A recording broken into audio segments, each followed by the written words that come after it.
들이 되도록 주님 인도하여 주옵소서.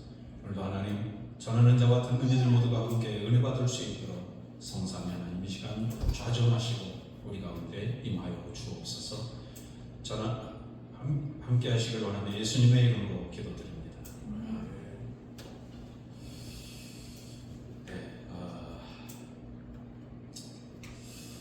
사실 그 앞에 불렀던 누군가 널 위해 기도하는 참 예전에 많이 불렀던 복음성가죠.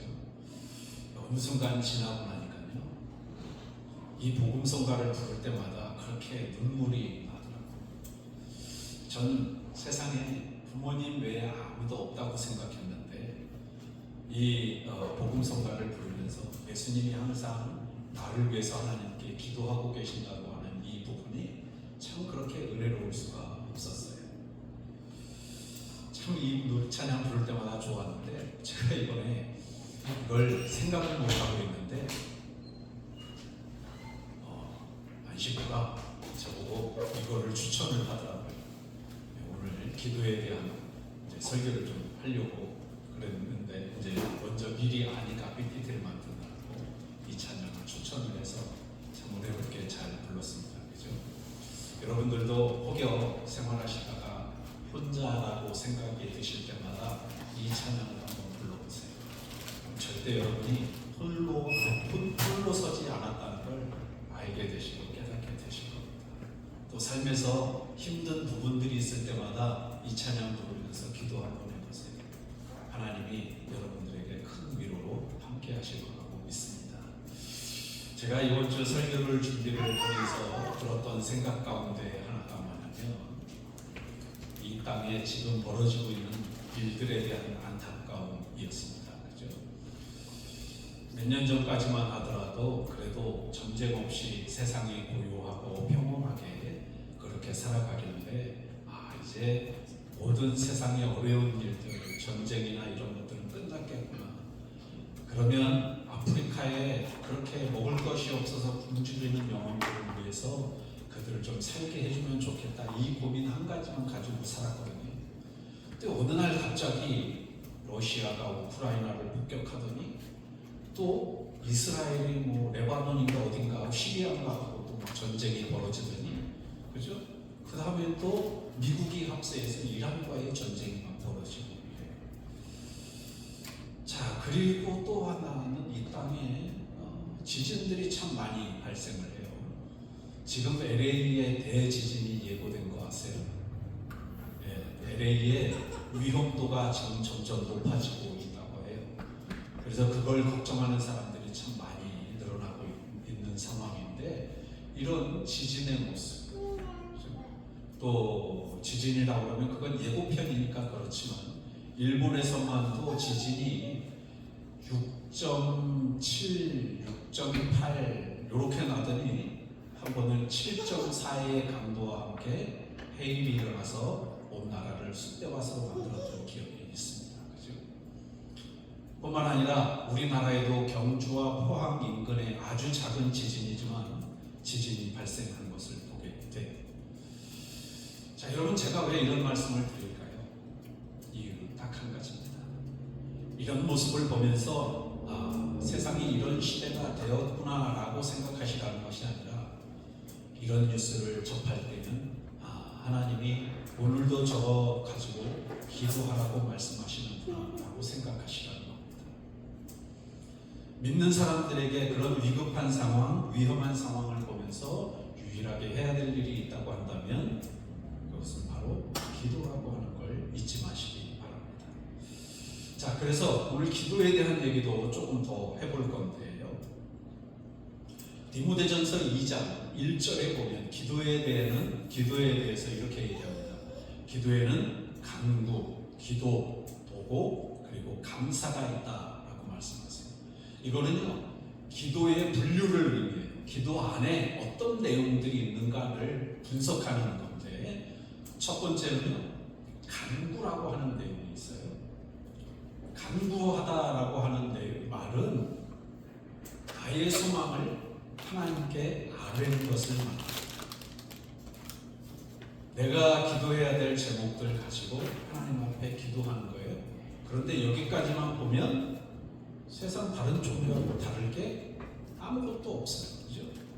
그들도 자신들의 신들에게, 자기의 신들에게 그렇게 뭘 해달라고, 뭘 이루어달라고 열심히 찾아가서 기도하는 모습을 보면 똑같은 거예요.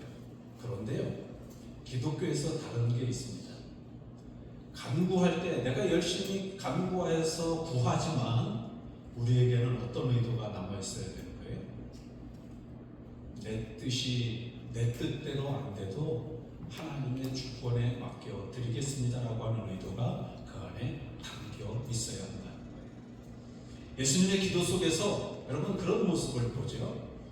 예수님이 십자가를 지실 날이 다가와서 겟세마네 동산에서 기도하실 때 자신의 그렇게 무거운 짐을 안고 기도하기 시작하셨어요.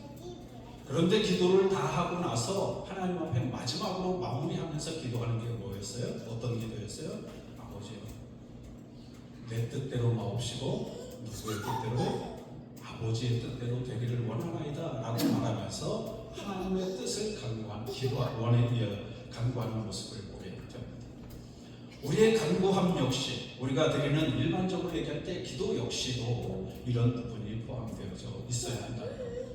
입으로만 표현하는 것이 아니라 그분의 절대성을 인정하고 그분이 이루실 것을 기대하면서 기다리는 것. 이것 역시 간구라고 하는 기도 안에 포함되어져 있다고 하는 사실을 우리가 알아야 된다라고 하는 거죠. 그 다음에 두 번째는 도고라고 하는 내용이 있습니다. 도고라고 하는 말은 조금 이 말을 해석을 많이 안 해서 좀 이게 무슨 기도인가 싶을 텐데 이게 바로 다른 사람, 이웃, 사회 혹은 국가 등을 위해서 하나님께 간구한 기도를 뜻합니다. 흔히 남을 위한 기도 이렇게 말해요. 바로 말씀드린 디모데전서 2장 1절에서 유리한 내용입니다. 그렇다면 오늘 설교 제목에서 봤듯이 중보기도라고 하는 게 있는데 그렇다면 도고하고 중보기도는 뭐지? 이렇게 궁금해 하실 거예요. 자, 여러분 중보기도는요 우리의 중재자, 중보자이신 예수님을 일컬어서 우리가 뭐라고 그래요? 중보자라고 말씀을 합니다.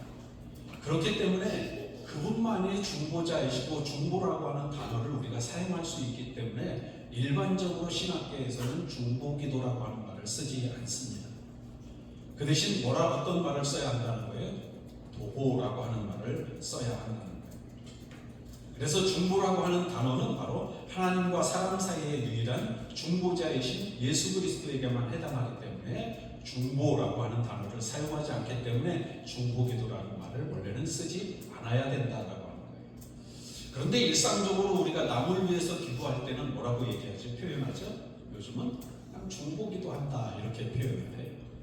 그렇기 때문에 도고라는 말을 잘 쓰지 않기 때문에 중보기도라는 단어로 남을 위해서 기도하는 것도 포함되어 있기 때문에 그냥 중보기도 한다고 표현은 하지만 내용은 이렇게 아시라는 걸 말씀을 드리는 거예요. 원래는 남을 위한 기도, 나처럼 내 소망을 하나님께 아뢰듯이 그 사람의 아픔을 치료받고 문제를 해결해 주시기 위해서 기도하는 내용은 바로 도고라고 하는 것이구나 라고 하는 걸 염두에 두시고 중보기도를 해도 그런 단어를 잊지 마시라는 겁니다. 자, 그 다음에는 이제 기도라고 하는 단어.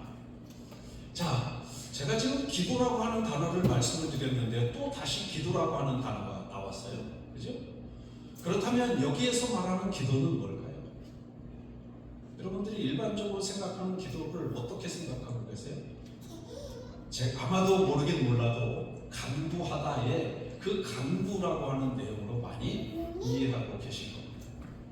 그런데요, 성경에서 말하는 기도는 뭐냐면 시편에서 내용들을 잘 아시죠? 거기서 보면 하나님의 위대하심을 높이고 찬양하고 그리고 그분께 고백을 담아서 드리는 찬양의 형태, 이런 것을 바로 기도라고 합니다. 그러니까 쉽게 얘기하면 하나님을 높여드리고 하나님을 송축하고 하나님을 위해서 노래하는 것, 내 마음속에 있는 하나님을 향한 고백을 올려드리는 걸 뭐라고 그런다고요? 원래는 기도라고 합니다. 자, 우리가 여기까지는 이제 많이 잘 들어서 알고 있습니다. 그렇다면 마지막에 나오는 감사라고 하는 부분이 있는데, 이 감사라고 하는 내용은 뭐냐면요, 하나님 우리를 구원해 주셔서 감사합니다 라고 하는 구원에 대한 감사, 그리고 우리가 일상 가운데 누리게 되는 하나님의 은혜 속에서 누리게 되는 모든 행위들을 마음에 담아서 드리는 게 바로 감사의 형태라고 하는 사실을 여러분 기억하셔야 합니다. 자, 이렇게 기도에 대한 4가지를 말씀을 드렸어요. 그죠? 자, 그리고 나서 이제 본격적으로 본문에 대한 내용을 시작하려고 합니다. 말씀드린 대로 중보기도라는 타이틀을 제가 적었어요. 제목에 보시면 모세의 중보기도라고 말씀을 드렸어요. 그렇다면 여기에서 중보라고 하는 단어는 예수님께 사용하듯이 중재자의 역할, 중보하시는 예수님에 대해서 쓴다고 그랬는데 그 무슨 뜻일까라고 하는 생각이 궁금하시죠? 모세를 보시면 전에도 제가 말씀을 드렸는데, 설교하면서 말씀을 드렸는데, 가데스 바네아에서 그들이 불평하고 불만을 늘어놓으면서 우린 저기들 가면 죽습니다 라고 말할 때 모세가 하나님 앞에 기도했던 걸 기억하세요? 오늘 본문에 나오는 똑같은 기도를 그때 당시에 모세가 했던 걸 보게 돼요. 그 기도의 시초가 어디냐면 바로 오늘 본문이라고 할 수 있는 거예요. 자, 그래서 이 중보라고 하는 단어, 모세의 중보기도라고 하는 단어는 백성과 하나님 사이에서 백성의 죄를 용서해달라고 기도하는 내용이 바로 중보라고 하는 거예요. 구약시대에는 벌써 예수님이 계시질 않았기 때문에 중재자가 필요했는데 바로 선지자들이 그 중보 역할을 감당했다는 거예요. 그래서 모세가 바로 그 역할을 감당했기 때문에 제가 타이틀에 모세의 중보기도라고 하는 단어로 시작하게 됐습니다. 자, 여러분 그게 참 쉽지 않아요. 중보기도 한다는 게 쉽지 않은데 오늘 이 본문을 보시면 놀라운 사실들이 하나 굉장히 숨어있는 것을 느끼게 돼요. 자, 일단 모세의 성품부터 좀 볼까요? 히브리 민족을 생각하는 성품을 보면 애국 땅에서 왕궁 근처에서 이렇게 생활을 할 때 히브리 민족과 애굽 사람이 싸움이 일어나서 막 싸웠어요. 그죠? 그럴 때 히브리 민족을 말렸어요. 그죠? 그리고 애굽 사람을 어떻게 해서 죽이게 되고, 그리고 두 번째는 히브리 민족끼리 막 싸우는 거예요. 그래서 그 히브리 민족끼리 막 싸우길래 모세가 뭐라고 그러죠? 왜 니네는 같은 민족끼리 이렇게 싸우냐? 그러면서 중재 역할을 나섭니다. 그랬더니 히브리 사람들이 뭐라고 그래요? 야, 너 어제 그 사람들 죽인 것처럼 우리도 죽이려고 그래? 이러면서 히브리 민족에게 굉장히 안 좋은 소리를 들었어요. 자, 여기에서 보면 모세의 성품을 좀 엿볼 수 있죠. 어떤 성품이요? 좋다 나쁘다의 성품보다는 히브리 민족을 어떻게 생각하는지에 대한 마음을 엿볼 수 있다는 겁니다. 그렇죠? 이런 성품이 모세가 중보기도를 한 데에도 영향력을 미치게 되는 거예요.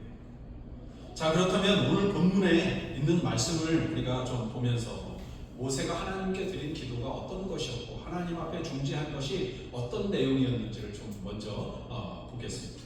자, 여러분 32장에 보시면 32장 1절부터 6절에 있는 말씀에 보시면 이스라엘 백성들이 죄를 범한 내용에 대해서 기록하고 있어요. 제가 오늘 이렇게 나눠서 말씀을 했는데 7절부터 14절, 30절부터 35절까지 나눠드렸는데 이 부분은 모세가 하나님 앞에 기도하는 거예요. 하나님하고 대화하는 내용이에요. 그러니까 히브리 민족들이 이스라엘 백성들이 어떻게 죄를 지었는지를 아시려면 32장 1절부터 32장 전체를 보시는 게 좋습니다. 댁에 가서 그 부분을 보시고요.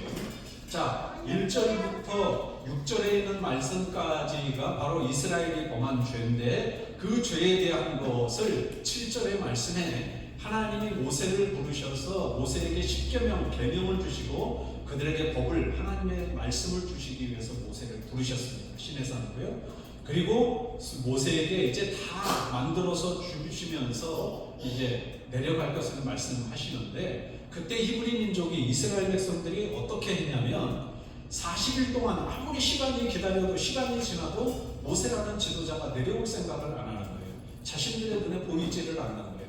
그러니까 이 민족이 죄를 범한 게 뭐냐면 아론에게 달려가가지고, 야 아론,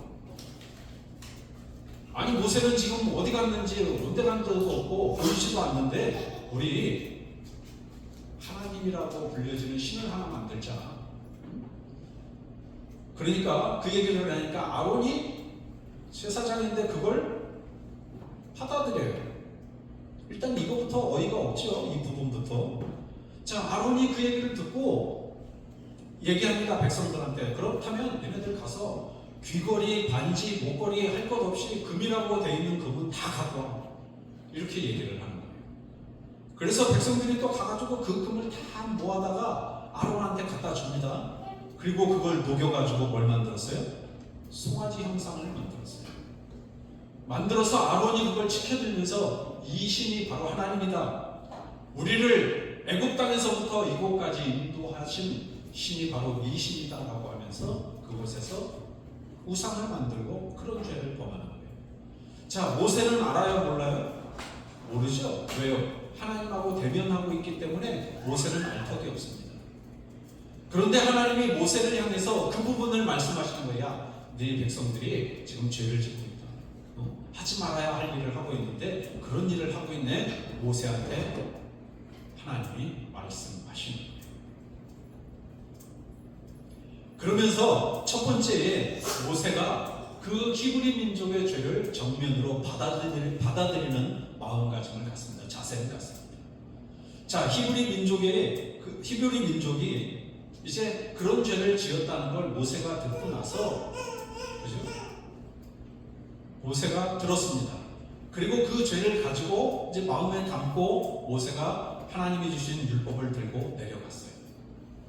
내려가서 보니까 진짜로 이때 아마 여호수아가 같이 간 것 같아요. 여호수아가 되게 신실했던가 보죠. 자, 수행원으로 여호수아가 갔는데 동네에서 막 시끌시끌하는 소리가 들려요. 그러니까 모세가 저기서 무슨 잔치라도 하나 봅니다. 그리고 여호수아가 모세한테 얘기를 했어요. 그러니까 모세가 그 얘기를 듣고, 아니 저건 노랫소리 같은데, 이렇게 얘기를 하는 거예요. 그리고 그 앞에 다다랐을 무렵에 딱 보니까 금송아지를 세워놓고 그 앞에서 그들이 제사를 드리고 막 기쁘게 그렇게 노는 모습을 보니까 너무 모세는 화가 난 나머지 돌판을 내동댕이 치면서 깨뜨려요. 그리고는 그들에게 찾아가가지고 하는 얘기입니다. 너희들 어째서 이런 일을 하느냐. 특히 이제 아론을 불러다가, 아니 당신은 어떻게 지금 이런 일을 하고 있는 거냐고, 하고 있냐고 이렇게 물었어요. 그러니까 아론이 하는 말 보세요. 내가 기다려도 오지도 않고 그러길래 이 사람들이 하도 죄가 가득한 거 알잖아. 평소에도 보면 그렇게 원망하고 불평하고 그런 사람들이어서 잘 알지. 그러니까 이 사람들이 막 와가지고 그렇게 나를 힘들게 해서, 그래서 내가 어쩔 수 없이 있잖아, 그 사람들한테 금 갖고 오라 그래가지고 금을 갖고 와서 저 불에다가 내가 던졌더니 이렇게 짠 하고 금송아지가 나왔네. 이렇게 얘기를 하는 거예요. 아주 재밌는 얘기죠. 만들지도 않고 그냥 불에다가 던졌더니 짠 하고 금송아지가 나타났대. 그래서 이 금송아지를 우리가 하나님이라고 얘기하고 이렇게 했다. 그러니까 모세가 아론을 향해서 굉장히 많이 부정한 겁니다. 네. 그리고는 이제 아론도 다시 생각하게 되고, 그리고 그 자리에서 그들에게 선언합니다. 당신들이 하나님만 섬길 사람들은 앞으로 나오세요. 그랬더니 레위 자손이 다 나왔어요. 이제 그들을 향해서 처형을 거행하게 되는 건데요. 이날 죽은 사람의 숫자가 자그마치 3,000명입니다. 자, 이런 상황이었어요. 자, 모세는 하나님이 말씀하실 때에도 이스라엘의 죄를 받아들였습니다. 그것을 들고 가서 이스라엘에 향했을 때에도 이스라엘이 그렇게 죄짓는 모습을 대면하고 보았습니다. 모세에게는 아마 참을 수 없는 모습이었을 거예요. 자, 이런 모습을 가지고 있었다는 거예요. 여러분, 우리가 그래서 기도할 때는요, 이런 기도가 필요한 겁니다. 내 죄에 대한 고백이, 내 죄를 더듬어보고 내가 하나님 앞에 범죄한 사실을 기억하면서 하나님 앞에 내려놓는 모습이 기도 속에서는 필요하다라고 하는 사실을 여러분 반드시 기억하실 수 있기를 바라요. 모세가 지금 하나님을 아련하고 만나기 직전에 하나님을 만나고 내려와서조차도 그런 모습을 지금 담고 있는 거예요, 마음속에. 왜 담고 있나 봤더니 뒤에 이제 그 얘기가 나옵니다. 자, 여러분 말씀드린 대로 하나님 앞에 내가 죄 지은 사실, 가벼운 죄든 무거운 죄든 아니면 사람을 미워했던 죄든 싫어했던 죄든 아니면 작은 이익을 위해서 내가 어떤 일을 꾸몄든지 그런 모든 일들이 합당하지 않고 정당하지 않다고 생각되면, 하나님의 말씀에서 벗어난 것이라고 생각되면 그 모든 죄들을 다 하나님 앞에 고백할 수 있는 기도가 필요하다는 사실을 여러분 반드시 기억하실 수 있기를 바라요. 모세의 기도는 바로 이런 기도였습니다. 자, 두 번째의 기도는요, 백성의 잘못을 껴안는 자세를 보게 됩니다. 11절에서 14절의 말씀을 한번 더 보세요. 이제 이 말씀 굉장히 중요한데요, 11절의 말씀의 중간부터 보면 여호와여 어찌하여 그 큰 권능과 강한 손으로 애굽 땅에서 인도하여 내신 주의 백성에게 진노 하시나이까.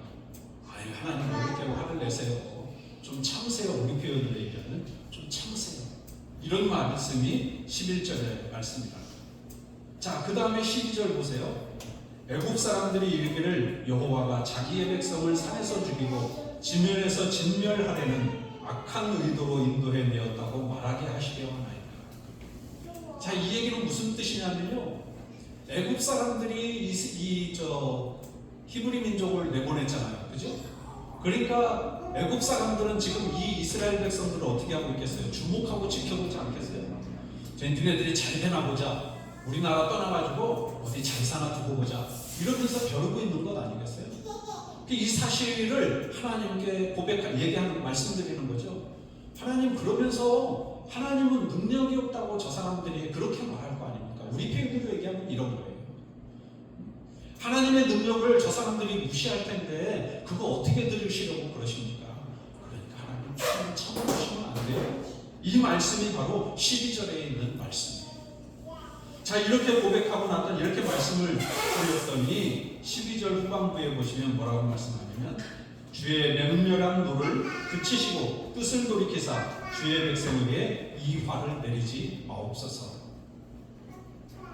하나님 왜 이 말씀을 하냐면요, 10절 말씀에 보면 이 사람들이 그런 죄를 짓고 나니까 하나님이 뭐라고 말씀하셨냐면 가데스 바네아에서의 사건하고 똑같아요. 내가 얘네들 진멸시키고 너한테 내가 강한 나라 만들어줄게, 이 말씀을 하시는 거예요. 근데 모세가 듣고는 지금까지 히브리 민족을 이끌고 왔고 이 모세의 심성으로 봐서는 이 사람들이 그렇게 진멸당하면 안 되겠는 거예요. 한 번 정도는 기회를 더 주면 좋지 않을까? 아마도 이런 생각을 했지 않았을까 싶어요. 그러니까 모세가 바로 나서서 하나님 화를 좀 삭히시고 절제하시고 그러지 마세요, 그러면서 말씀을 드리는 거죠. 그래서 12절 하반절에는 그렇게 말씀하는 겁니다. 이 화를 내리지 마옵소서, 이렇게 말씀하시는 거예요. 그러면서 13절에 보면 이제 조금은 이제 좀 뉘앙스가 다른 뉘앙스로 뭐라고 그러냐면 하나님 약속하셨잖아요. 아브라함하고 이삭하고 이스라엘이 누구죠? 야곱한테 말씀하셨잖아요. 그들에게 하나님 큰 민족을 이루겠다고 말씀하셨는데 그럼 이 사람들 죽이시면 어떻게 하시려고요? 조금은 뉘앙스가 있는 어투로 하나님한테 말씀을 드리는 거죠. 자, 이 얘기를 듣던 하나님은 모세의 그 마음을 아셨는지 하나님이 그 화를 누그러뜨리십니다. 자, 그래서 14절 말씀에 뭐라고 말씀하시냐면 여호와께서 뜻을 돌이키사 말씀하신 화를 그 백성에게 내리지 아니하십니다.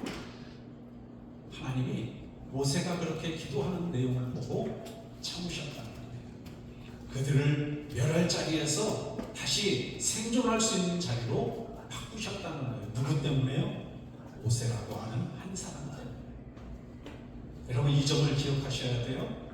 크리스찬의 기도의 중요성은 뭐냐? 제가 나라와 민족을 위해서 혹은 기근이 벌어지는 아프리카의 민족을 위해서 우리들은 그들에게 돈을 보내는 것도 중요하고 뭔가를 보내는 것도 중요하지만 가장 먼저 있어야 할 마음은 바로 모세와 같은 심성이라는 거예요. 그들에게 안타까움이, 그들의 모습을 보고 안타까움이 있고 전쟁의 그 모습을 보면서 죽어가는 여러 사람들을 마음속에 담아서 우리가 그들을 위해서 어떻게 해야 된다는 거예요. 마음 중심에 그들을 품고 기도하는 자세가 필요하다는 거예요. 모세가 바로 이런 마음가짐을 가졌던 사람이라는 겁니다. 자신의 민족이 멸망당할까봐, 죽어 없어질까봐 그것이 두려워서 그들을 살리고 싶은 마음이 모세에게 누구나 어떤 것보다도 간절했다는 거죠. 여러분, 우리의 마음이 내 것이 필요해서 기도하든지 아니면 다른 민족을 위해서 기도하든지 전쟁을 위해서 기도하든지 누굴 위해서 기도하든지 간에 하나님의 주권을 인정하고 하나님의 행하신 것에 대해서 받아들이고 살지만, 그러나 모세의 마음처럼 그런 마음가짐으로 기도할 수 있는 자세가 필요하다고 하는 것을 이 두 번째에서도 말씀을 여러분들에게 드립니다. 자, 이제 세 번째의 말씀인데요. 세 번째의 말씀은요, 죽음을 각오하는 기도다. 저는 이렇게 표현을 했습니다. 32절 말씀 보실까요? 오늘 읽었던 32절 말씀에 보시면 뭐라고 나왔어요? 같이 한번 큰 목소리로 읽어보겠습니다. 성경을 보시고. 자, 32절입니다. 그러나 이제 그들의 죄를 사하시옵소서. 그렇지 아니하시오면 원하건대 주께서 어떻게 해요? 기록하신 책에서 내 이름을 어떻게 해달라고요? 지워버려 주옵소서. 여러분, 저는요 살면서도 지옥에 간다는 생각을 하면요 몸이 오싹해질 때가 한두 번이 아니에요. 예?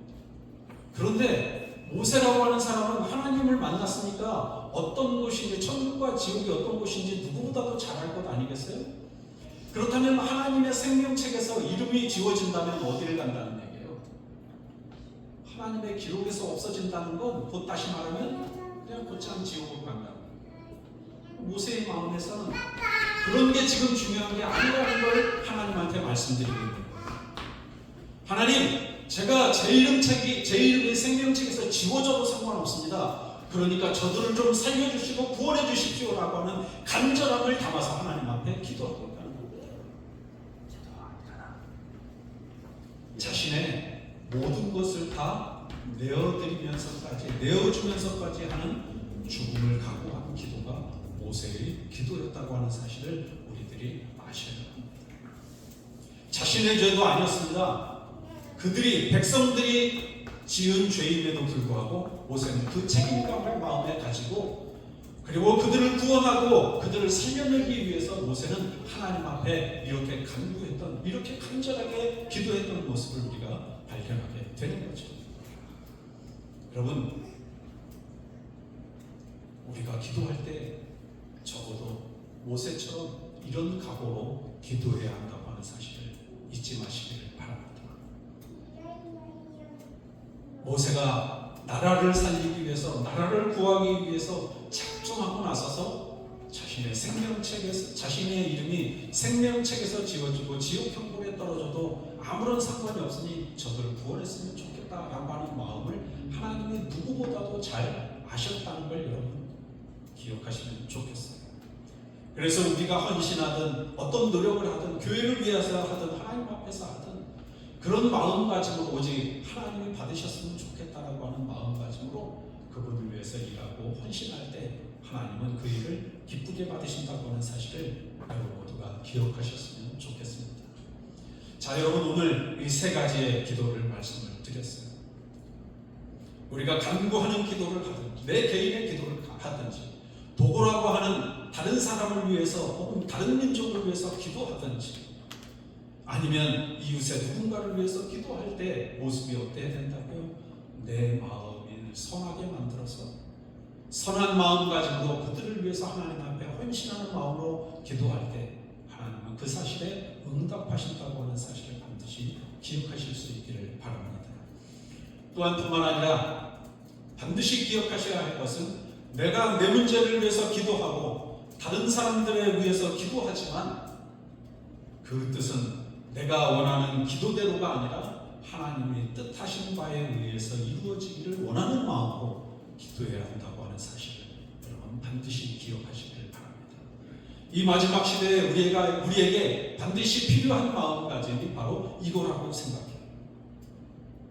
일반 종교에서도 다 우리와 똑같이 자신들이 믿는 신들한테 기도하는데 우리의 마음가짐에서는 뭐가 있어야 된다고요?